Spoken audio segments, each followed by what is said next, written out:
When's the last time you took a bet on yourself, bro? I'm sick and tired of you being weak. I'm sick and tired of you not giving it your all. I'm sick and tired of you sleeping in, scrolling on social media, not giving praise to the one who gave you the gifts that you have and you're squandering them. I'm sick and tired. When's the last time you believed in yourself? And I'm sick of these negative people you keep around. They don't believe in themselves. That's why they tell you you can't do something, because they can't do it. It's beating you down. It's going to grind you down to a nub, bro. How are you going to pick yourself back up? It's funny, I got to tell you this story. A few years ago, I was down and out. I had given it all for like 6 years, and I was stuck on a plateau.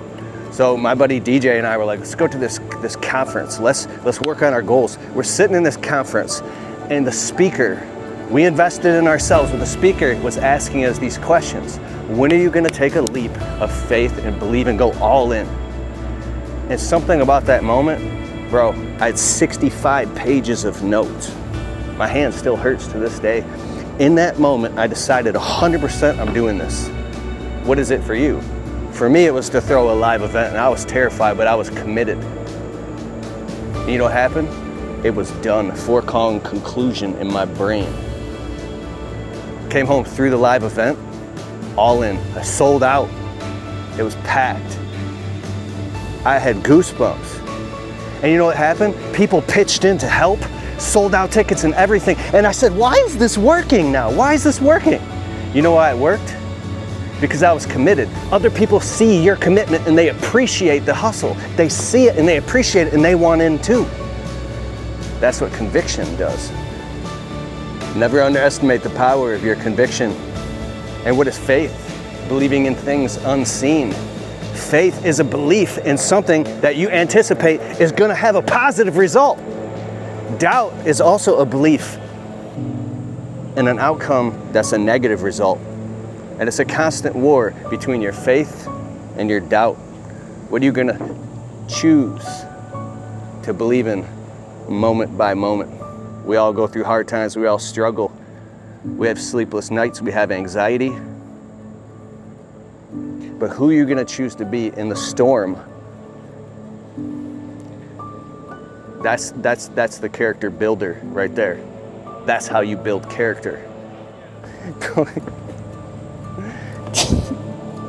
Dude, you think I'm playing right now?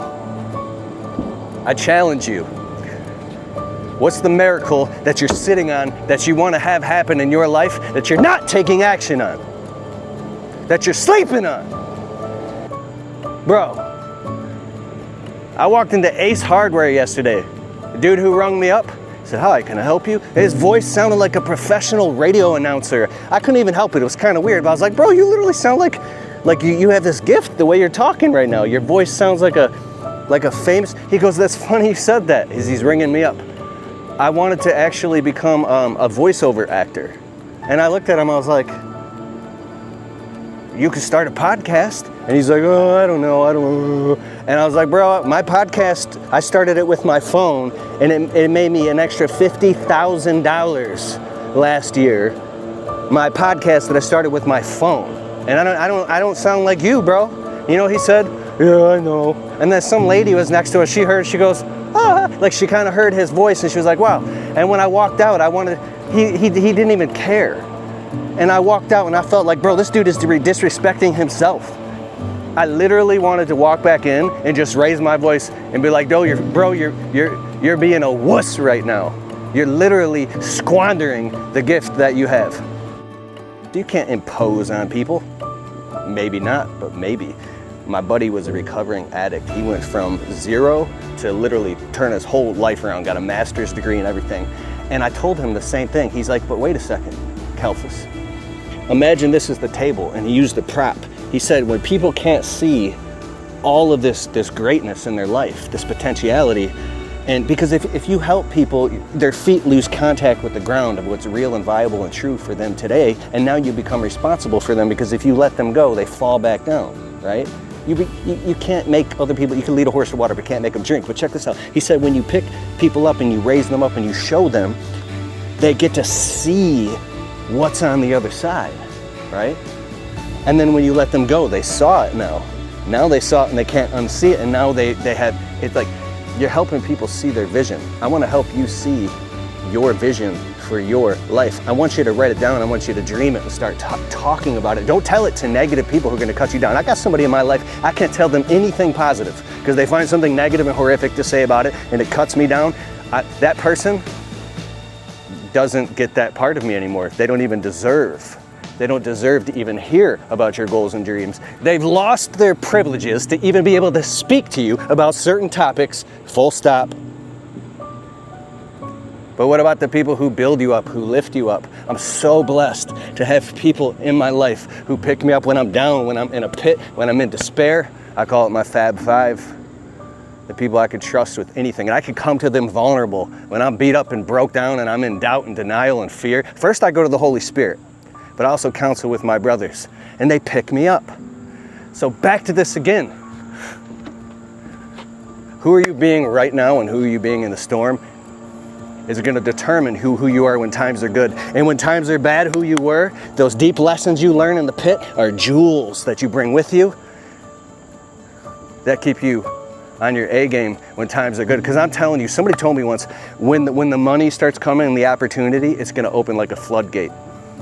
In the book Outwitting the Devil by Napoleon Hill, he talks about the devil and not drifting. And they said, well, what if I do outsmart the devil and I do figure out how to get success and money? He said, then the devil will turn on the opportunity so much and open the floodgates that it will overwhelm a man with abundance, and he won't be able to help but to drift and fall into sin. So that's when you need to be really, really aware and have a healthy fear of God. And number one, you never sell out trust for money. Never be a sellout, bro.